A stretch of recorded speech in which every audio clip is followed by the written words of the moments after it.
ఇన్ని రోజులుగా వెనకాల ఉండి నడిపిస్తున్నటువంటి అమెరికా చాలా నగ్నంగా ముందుకొచ్చి ఇరాన్ మీద దాడి చేసినటువంటి పరిస్థితి చాలా స్పష్టంగా కనబడతా ఉన్నది. ప్రపంచంలో ఎక్కడ యుద్ధం జరిగినా దానికి కారణం అమెరికా అనేటటువంటిది చాలా స్పష్టంగా ఈ రోజు కనబడతా ఉన్నది. ఒక పక్కన రష్యా ఉక్రెయిన్ కు, మరో పక్కన ఇజ్రాయెల్ గాజాకు, మరొక పక్కన పాకిస్తాన్ ఇండియాకు, మరొక పక్కన ఈ రోజు ఇరాన్ మీద ఇజ్రాయెల్ చేస్తున్నటువంటి దాడి, దీనంతటి వెనకాల అమెరికా చాలా స్పష్టంగా ఉందని చెప్పడానికి ఈ రోజు ముందుకొచ్చి ఇరాన్ మీద డైరెక్ట్ గా అమెరికా నుంచి 18 గంటల పాటు ప్రయాణం చేసి అణ్వస్త్రాలు ఉన్నాయనేటువంటి పేరు మీద దాడి చేయడం అనేటువంటిది దుర్మార్గమైనటువంటి విషయం అనేది నేను స్పష్టం చేస్తా ఉన్నాను.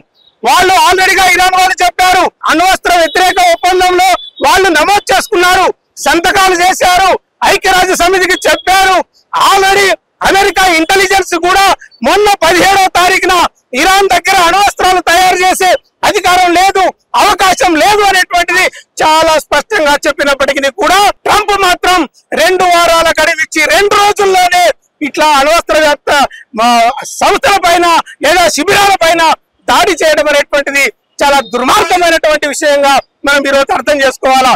ఇంత స్పష్టంగా ఉన్నప్పటికీ కూడా నరేంద్ర మోడీ గారు స్పష్టంగా తన వైఖరి ప్రకటించకుండా ఇరాన్ ప్రధానితో మాట్లాడడం అంటే ఇది ఏ రకమైనటువంటి వైఖరి అనేటువంటిది కూడా ఈ సందర్భంగా మనం అర్థం చేసుకోవాలా.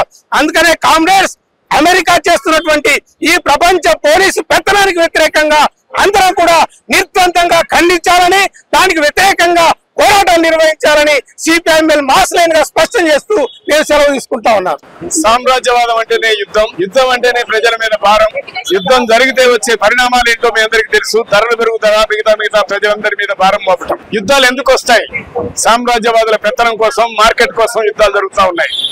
ఓపెక్స్ కంట్రీస్ లో పెత్తనం కోసం, ఆయిల్ ప్రొడ్యూసింగ్ కంట్రీస్ ఏవైతే ఉన్నాయో గల్ఫ్ దేశాలు, వాటి మీద పెత్తనం కోసం, వాటిని కంట్రోల్ చేయడం కోసం ఇజ్రాయిల్ ని పెంచి పోషించి దానికి ఆయుధాలు ఇచ్చి యుద్ధాలు చేస్తున్న వైఖరి మనందరం చూస్తా ఉన్నాం. అయినా పాలస్తీనియన్లు ఇన్ని సంవత్సరాల్లో 75-80 సంవత్సరాల నుంచి వాళ్ళు పోరాడుతూనే ఉన్నారు. ఇంత చిన్న దేశం అంత పెద్ద ఆయుధాలు కలిగిన అమెరికా సామ్రాజ్యవాద మద్దతుతోటి యుద్ధం చేస్తున్నా వాళ్ళు మనుగడ సాగిస్తూనే ఉన్నారు. వేలాది మంది అమరులవుతూనే ఉన్నారు, చనిపోతూనే ఉన్నారు. అయినా వాళ్ళ ఆత్మ బలిదానాలతోటి వాళ్ళ మాతృభూమి కోసం కొట్లాడుతున్నారు, ఆత్మగౌరవం కోసం కొట్లాడుతున్నారు. దాని నుంచి వాళ్ళ సైడ్ ట్రాక్ చేయడం కోసం ఇవాళ ఇంకొక అడుగు ముందుకేసి సీజ్ ఫైర్ అంటూ ఇంకోటంటూ రోజు ఆడుతున్న నాటకాలను మనం చూస్తా ఉన్నాం. ఇరాక్ మీద దాడి, ఇరాన్ మీద దాడి అప్పుడు ఏం చెప్పారు? సద్దాం హుస్సేన్ చంపి ఏం చెప్పారు? తర్వాత ఆ నుంచి పారిపోయారు అమెరికా సైన్యం అనే విషయాన్ని గమనించండి. ఆఫ్ఘనిస్తాన్ మీద బాంబుల వర్షం కురిపించారు. మొత్తం ఆసియా ఖండాన్ని, జనాభా ఎక్కువ ఉన్న దేశాలన్నింటినీ కంట్రోల్ ఉంచుకోవడం కోసం అవాళ ఆఫ్ఘనిస్తాన్ మీద పెత్తనం కోసం వచ్చారు. ఆ నుంచి కూడా పారిపోవాల్సిన స్థితి వచ్చిందనే విషయాన్ని ఒక్కసారి గమనంలో ఉంచుకోండి. అందుకే సామ్రాజ్యవాదం ఎప్పుడైనా ఓడిపోతుంది, అది కుట్రతో నడుస్తుంది, అది కుయుక్తులతో నడుస్తుంది. అమెరికా అధ్యక్షుడిగా గెలిచిన ట్రంప్ కంపు మాటలు మాట్లాడుతున్న విషయాలు మీరు అందరు చూస్తున్నారు. రోజొక మాట, రోజొక తీరు, రోజొక పద్ధతి, రోజొక ట్యాక్స్, రోజొక విషయం. ఎటు బయలుదేరుతుండు, ఎటు పోతుండు, ఎవరిని పిలుస్తుండు, ఏమవుతుండు, అట్లాంటి తప్పుడు పద్ధతులు అనేక అనుసరిస్తున్న సామ్రాజ్యవాదాన్ని ఓడించడం కోసం, సామ్రాజ్యవాద యుద్ధాన్ని వ్యతిరేకించడం కోసం ఇవాళ ఇరాక్ మీద చేస్తున్న దాడులకు వ్యతిరేకంగా, అణు యుద్ధానికి వ్యతిరేకంగా అంటుండు.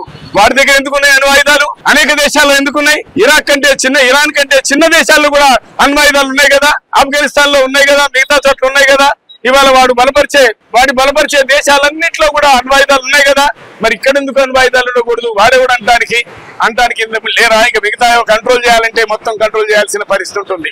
అందుకే ఇట్లాంటి తప్పుడు పద్ధతులతోటి, తప్పుడు ప్రచారాలతోటి మీడియాని దగ్గర పెట్టుకుని వాడి ఇష్టారాజ్యంగా నోటికొచ్చింది మాట్లాడుతున్న ఈ వైనాన్ని మనం ఖండిస్తూ ప్రజల పోరాటాల తరఫున, ఆ పాలస్తీనా పోరాటాల తరఫున ఇవాళ అన్యాయంగా ఇరాన్ మీద దాడి చేస్తున్న విషయాలకు వ్యతిరేకంగా మనం పోరాడాల్సిన అవసరం ఉంది, బలపరచాల్సిన అవసరం ఉంది. అందులో భాగంగానే ఇవాళ అన్ని పార్టీలు, ఎర్ర జెండా పార్టీలు, ఉద్యమాల పార్టీలన్నీ కూడా ఇవాళ ముందుకొచ్చి ఈ ఉద్యమాన్ని తీసుకొని స్వీకరించి శాంతి కావాలి, యుద్ధం వద్దని ఇవాళ నిలదీస్తూ ఆ రోడ్డు ఎక్కడానికి వచ్చిన మీ అందరికీ లాల్ సలాంతో యుద్ధాన్ని వ్యతిరేకిద్దాం, స్తంపుని వ్యతిరేకిద్దాం.